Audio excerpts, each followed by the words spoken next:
La Otra Campana, un programa de opinión a la búsqueda de la verdad. Amodio Pérez en Radio Nacional, 11:30 AM.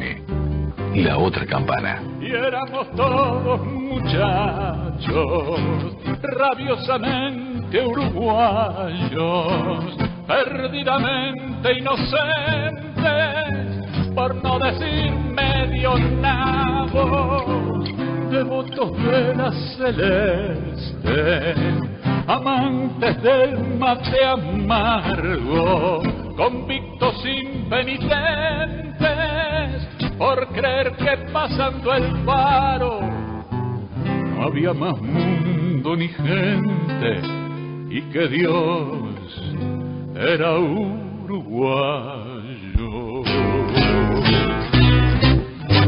Como dije en el vídeo anterior, durante varios años intenté sin éxito dar mi versión sobre la historia de los últimos 50 años de nuestro país. Ni familiares ni amigos quisieron hacerlo y yo todavía daba prioridad a mi seguridad personal. Eran años en los que todavía ETA, la organización terrorista vasca, tenía capacidad para matar y yo sabía que ETA y el MLN habían mantenido contactos a partir de 1973. Pero en marzo de 2013, después de leer un reportaje que Gerardo Tagliaferro le hiciera a Jorge Zabalza en su programa Cantando las 40, decidí que había llegado el momento de dejar un tanto de lado mi seguridad personal y tratar de desmentir la historia directamente sin intermediarios. Fue así que escribí 5 cartas que remití a El País, Brecha, La Diaria y La República. Cartas que todos se negaron a publicar con la excusa de que no podían verificar la identidad del remitente, aunque en los corrillos políticos se sabía que quien firmaba las cartas era Amodio Pérez.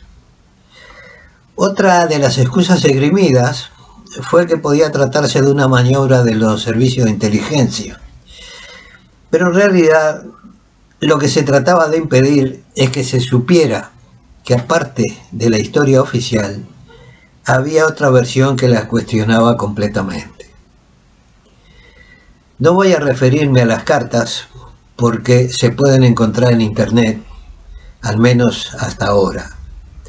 Basta con escribir en el buscador de Google las cartas de Amodio Pérez y las tendrán a su disposición. ¿Por qué se conocieron públicamente y con ese conocimiento comienza a cuestionarse la historia oficial? Porque el observador, que no había recibido las cartas, decidió, en una reunión de su consejo editor, lanzarme un desafío a través de un cuestionario publicado en su página web. Contesté a ese cuestionario y lo remití vía correo postal a la sede del observador, en un sobre de las mismas características que los anteriores y con el mismo remitente. Ese sobre nunca llegó al consejo editor, bien porque alguien en el correo o en la sede del propio diario se encargó de sacarlo de circulación. Como pasaran los días y el observador no diera noticias de mis respuestas, decidí llamar al mismo diario. Tras esa llamada, acordamos el envío de las cartas y las respuestas al cuestionario que el observador entonces publicó. Los amanuenses de la historia oficial y todos aquellos que se habían beneficiado de ella trataron por todos los medios de rebajar el alcance de mis palabras e incluso de descalificarlas con el argumento que eran las palabras de un traidor. Pero no tuvieron ni el valor ni la capacidad de desmentirlas, ni tan siquiera de discutirlas. En julio del mismo año 2013, Gabriel Pereira viajó a Madrid y se produjo la entrevista que todavía hoy figura en internet. Basta con buscar entrevista a Amodio Pérez Gabriel Pereira. Dicha entrevista fue publicada por El Observador en 2 ediciones consecutivas y fueron ambas récord de ventas. Gabriel Pereira publicó entonces un artículo que puede leerse en el link Amodio y yo, vergüenza y frustración. Comenzaba así a cuestionarse la historia oficial, y eso provocó que algunos medios de los que se negaron a publicar mis cartas, concretamente Brecha, La Diaria y La República, intentaran rebatirme, no con los argumentos que pudieran arrojar luz acerca de las dos versiones de la historia, sino repitiendo las mismas acusaciones que me hiciera el MLN, algunas de ellas ya desmentidas por el propio MLN en la persona de Julio Marenales, y recurriendo a los mismos personajes calificados como historiadores, Clara Aldrich, Alfonso Leza, Eduardo Caetano, Nelson Caula, y periodistas de dudosa y parcial historia, como Samuel Blixen, Federico Fasano, Roger Rodríguez, Emiliano Cotelo y otros de parecida trayectoria. Lamentablemente el Observador claudicó ante las presiones del gobierno de entonces presidido por José Mujica, uno de los más grandes beneficiados por la historia oficial, y convertido en personaje público de primer orden por los mismos intereses políticos y económicos que en sus años de militancia juvenil dijo combatir. Consecuencia de esa claudicación fue la renuncia del Observador a publicar las notas que yo envié entonces, rebatiendo los dichos de los amanuenses de turno, muy especialmente una titulada La sombra de Trabal es alargada, en la cual hacía mención a los acuerdos entre el MLN y un sector de las Fuerzas Armadas para dar un golpe bueno a la peruana, formando un gobierno de concertación nacional que tendría como cabeza civil a Wilson Ferreira Aldunate, un personaje que se entrevistaba con Eleuterio Fernández de Huidobro, pese a ser considerado por los mandos militares un colaborador del MLN, un traidor a la patria, como se decía por parte de los mandos en ese entonces, y ser Eleuterio Fernández un prisionero que entraba y salía de su centro de reclusión acompañado por los mismos captores. Captores que ya habían dejado de ser el brazo armado de la oligarquía para pasar a ser aliados del MLN en su lucha contra el poder político. Parecía entonces que mi intento de desmentir la historia oficial sufría un nuevo traspiés. Pero pronto encontré una nueva vía para intentarlo, que fue a través de la lectura del libro La tiranía de la miseria, escrita por Jorge Marius, en el que éste hace mención a mi manuscrito de 1972, escrito según Marius en hojilla de cigarrillos, y que él habría escrito a máquina en una noche en el despacho de su líder político, el entonces senador Juan Pablo Terra.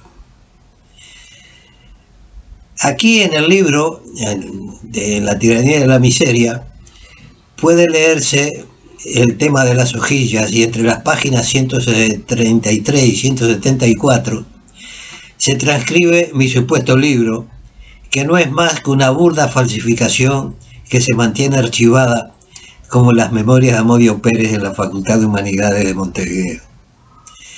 Esos señalamientos que yo hice en el libro en su momento fueron hechos para la edición de Mapa de un engaño de Álvaro Díez Medina, en el que se demuestra no solo que lo hasta entonces publicado como mi manuscrito es falso, sino que la versión de las hojillas es una mentira creada por el mismo Marius y que él mismo agregó en la versión aparecida en su libro.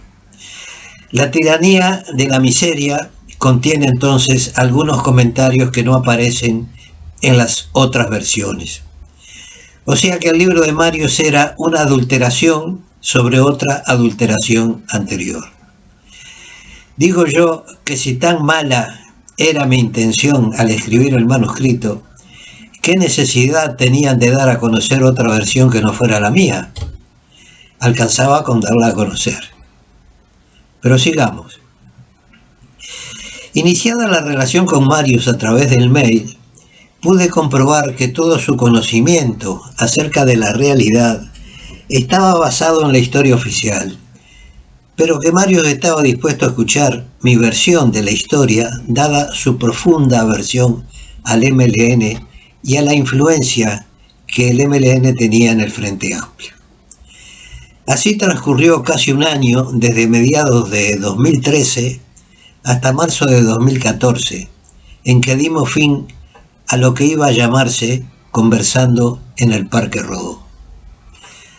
Fue entonces cuando Mario me anunció su imposibilidad de imprimir el libro y la necesidad de recurrir a la editorial Ediciones de la Plaza, con la intención de publicarlo, y por su cuenta y riesgo puso el original en conocimiento de la editorial.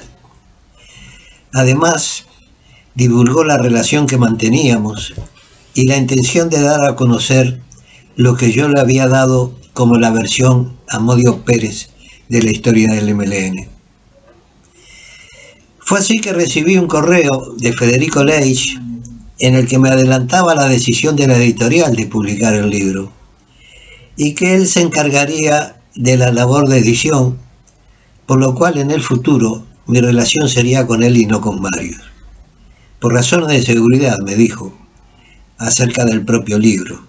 En resumidas cuentas, ya era de público conocimiento la intención de publicar un libro sobre la historia reciente, en el que se daba a conocer la versión de Amodio Pérez. Surge de ahí el nombre, Palabra de Amodio, con el que se conocerá finalmente. Más adelante será el mismo Leitch quien me planteará la posibilidad de viajar a Montevideo para presentar el libro, a lo que accederé siempre que se me garantizara mi seguridad personal. La pregunta tiene dos partes. Una, el esquema de seguridad que usted dispone desde que pisó el aeropuerto, ¿lo solicitó usted, se lo puso la editorial, se lo puso alguien? Y la segunda parte es, ¿usted cree que su vida corre peligro acá en Uruguay en este momento? Vamos a ver, cuando a mí se me plantea venir a dar la conferencia de prensa, se da la paradoja de que yo no conozco a nadie personalmente de las personas con la cual estoy realizando este trabajo. Toda la comunicación con Mario fue a través de correo electrónico.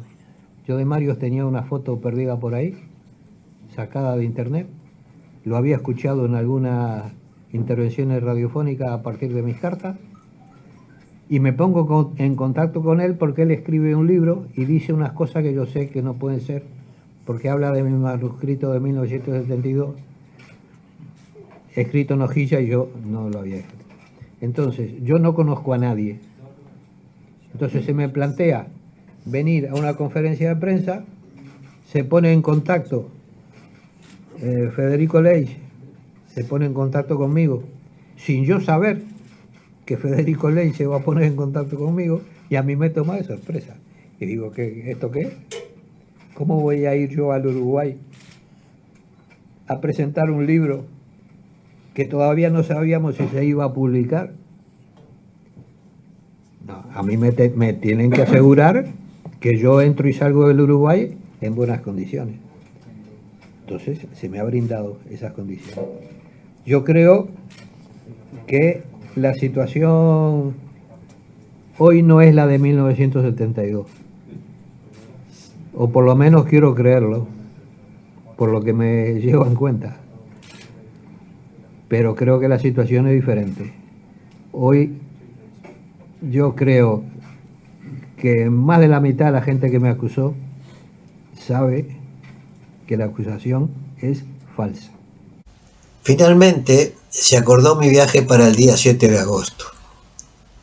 Estamos ya en el 2015 y el país lo anunció de esta forma.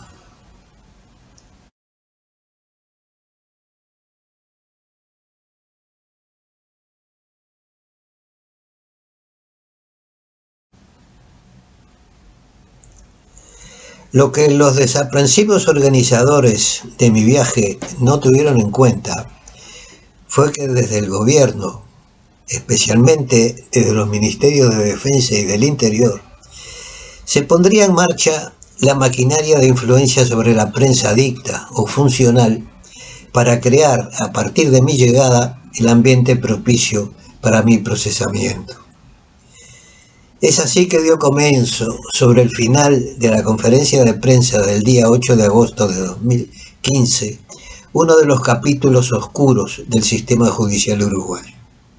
Hasta el próximo capítulo.